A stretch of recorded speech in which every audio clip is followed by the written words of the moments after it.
सन 1900 ईस्वी में प्रकाशित माधवराव सप्रे की एक टोकरी भर मिट्टी कहानी।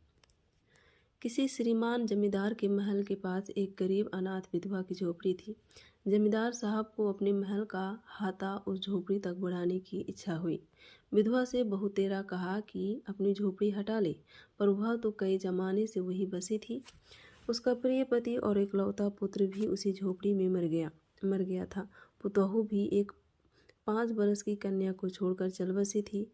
अब यही उसकी पोती इस वृद्ध काल में एकमात्र आधार थी। जब उसे अपनी पूर्व स्थिति की याद आ जाती तो मारे दुख के फूट फूट रोने लगती थी। और जब से उसने अपने श्रीमान पड़ोसी की इच्छा का हाल सुना, तब से वह मृत प्राय हो गई थी। उस झोपड़ी में उसका मन लग गया था कि बिना मरे वहाँ से वह निकलना नहीं चाहती थी। श्रीमान के सब प्रयत्न निष्फल हुए। तब वे अपनी जमींदारी चाल चलने लगे।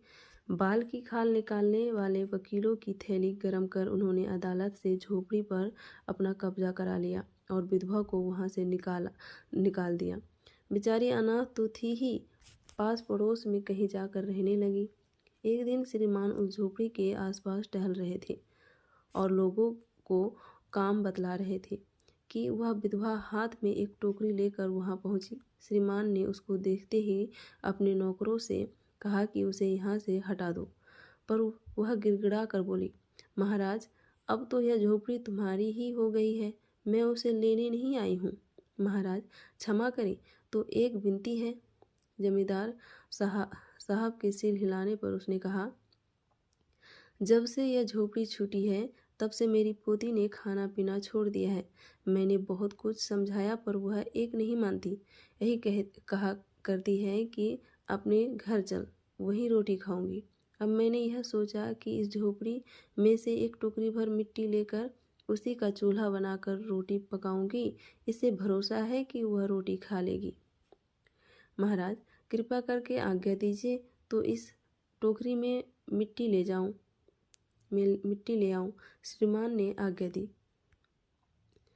विधवा झोपड़ी के भीतर गई। वहां जाते ही उसे पुरानी बातों का स्मरण हुआ और उनकी आंखों में आंसू की धारा बहने लगी।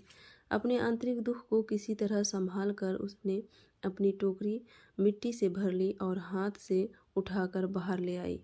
फिर हाथ जोड़कर श्रीमान से प्रार्थना करने लगी, महाराज कृपा करके इस टोकरी को जरा हाथ लगाइए, जिससे कि मैं उसे अपने सिर पर धर लूं। जमींदार साहब पहले तो बहुत नाराज हुए, पर जब वह बार बार हाथ जोड़ने लगी और पैरों पर गिरने लगी तो उनके मन में कुछ दया आ गई। किसी नौकर से न कहकर आप ही स्वयं टोकरी उठाने आगे बढ़े। ज्यों ही टोकरी को हाथ लगाकर ऊपर उठाने लगे, त्यों ही देखा कि यह काम उनकी शक्ति के बाहर है। फिर तो उन्होंने अपनी सब ताकत लगाकर टोकरी को उठाना चाहा, पर जिस स्थान पर टोकरी रखी थी वहां से वह एक हाथ भी ऊंची न हुई। वह लज्जित होकर कहने लगे, नहीं, यह टोकरी हमसे न उठाई जाएगी। यह सुनकर विधवा ने कहा, महाराज नाराज न हो, आपसे एक टोकरी भर मिट्टी नहीं उठाई जाती और इस झोपड़ी में तो हजारों टोकरियां मिट्टी पड़ी है। उसका भार आप जन्म भर क्यों कर उठा सकेंगे? आप ही इस बात पर विचार कीजिए। जमींदार साहब धन मद से गर्वित हो अपना कर्तव्य भूल गए थे, पर विधवा के उपयुक्त वचन सुनते ही उनकी आंखें खुल गईं।